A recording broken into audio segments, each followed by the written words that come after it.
ওয়াকফ আন্দোলনের আঁচ ছড়িয়েছে দক্ষিণ চব্বিশ পরগনার আমতলাতেও। শুক্রবারের অশান্তির ঘটনায় 3 জনকে গ্রেফতার করেছে পুলিশ। পুলিশের উপর আক্রমণের ঘটনায় কড়া ব্যবস্থা নেওয়া হবে। একটা সংগঠন বিক্ষোভ সমাবেশ করে, প্রচুর জমায়েত হয়েছিল, অবরুদ্ধ হয়ে পড়ে এলাকা। বারুইপুর পুলিশের একটি জিপ পৌঁছলে বচসা বাঁধে।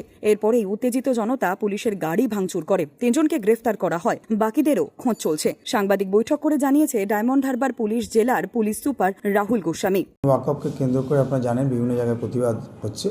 যদি এ ধরনের ঘটনা ভবিষ্যতে ঘটে তাহলে কিন্তু যথাযোগ্য আমরা এই ঘটনার পরিপ্রেক্ষিতেও একটা মামলা করেছি এবং 3 জনকে আমরা অ্যারেস্ট করেছি।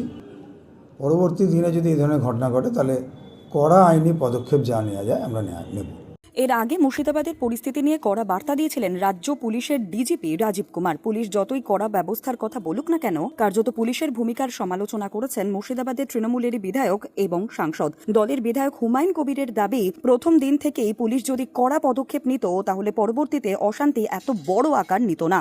উভয় সম্প্রদায়ের মানুষের কাছে আমি সম্প্রীতি বজায় রাখার জন্য এবং প্রশাসনের সঙ্গে সহযোগিতার হাত বাড়িয়ে দেওয়ার জন্য এবং জঙ্গিপুর পুলিশ পিটির সমস্ত স্তরের পুলিশের আধিকারিকদেরও অনুরোধ করব যে আপনারা যত সম্ভব গ্রাসরুটের যারা মাথার বা গ্রহণযোগ্য মানুষ আছে তাদেরকে সঙ্গে নিয়ে সম্প্রীতির জন্য একটা পিস কমিটি তৈরি করুন, শান্তি কমিটি তৈরি করুন।